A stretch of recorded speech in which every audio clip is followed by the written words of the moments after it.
ધોરાજી શહેરના નગરપાલિકા town hall ખાતે રાજકોટ જિલ્લા ભાજપના પ્રભારી તેમજ પ્રમુખ તેમજ મહામંત્રીઓના મંડળના સહપ્રવાસ કાર્યક્રમ અંતર્ગત ધોરાજી શહેર તેમજ તાલુકા ભાજપની કાર્યકર્તાઓની બેઠક યોજાઈ। ધોરાજી શહેરના નગરપાલિકા ટાઉન હોલ ખાતે રાજકોટ જિલ્લા ભાજપના પ્રભારી પ્રમુખ તેમજ મહામંત્રીઓના મંડળ સહપ્રવાસ કાર્યક્રમ અંતર્ગત ધોરાજી શહેર તથા તાલુકા ભાજપની કાર્યકર્તાઓની બેઠક યોજાઈ હતી। આ તકે રાજકોટ જિલ્લા ભાજપના પ્રમુખ અલ્પેશભાઈ ઢોલરિયા, ધોરાજી ઉપલેટાના મત વિસ્તારના લોકપ્રિય ધારાસભ્ય ડોક્ટર મહેન્દ્રભાઈ પાડલિયા, ધોરાજી શહેર ભાજપના પ્રભારી પ્રફુલભાઈ ટોળિયા, તાલુકા ભાજપના પ્રભારી અમિતભાઈ પડારિયા, રાજકોટ જિલ્લા ભાજપના કોષાધ્યક્ષ મનીષાબેન ગોવાણી ઉપસ્થિત રહી ભારત સરકાર તેમજ ગુજરાત સરકારની વિવિધ યોજનાઓ વિશે તેમજ સંગઠન વધુમાં વધુ મજબૂત બને તે માટે માર્ગદર્શન પાઠવ્યું હતું। ધોરાજી શહેર તથા તાલુકા ભાજપના સંગઠનના હોદ્દેદારો, વિવિધ મોરચાના હોદ્દેદારો, શક્તિ કેન્દ્રના હોદ્દેદારો, નગરપાલિકાના સદસ્યો, તાલુકા પંચાયતના પ્રમુખ તેમજ સદસ્યો તેમજ અપેક્ષિત તમામ શ્રેણીના કાર્યકરો મિત્રો ઉપસ્થિત રહ્યા હતા। રિપોર્ટિંગ બાય મતીન બાપુ સૈયદ, ધોરાજી।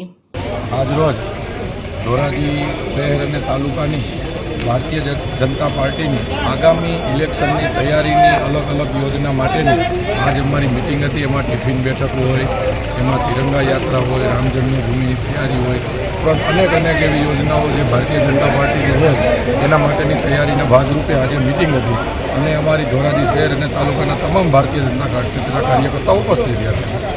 સાહેબ, શું કહેશો આવનારી ચૂંટણીમાં કઈ રીતે રણનીતિ હશે ભારતીય જનતા પાર્ટી? આવનારી ચૂંટણીમાં હું માનું છું કે ગુજરાતની 26માંથી 26 બેઠકો આવશે અને દેશમાં 400 ઉપરની સીટમાં નરેન્દ્રભાઈ પાછા વડાપ્રધાન બનશે।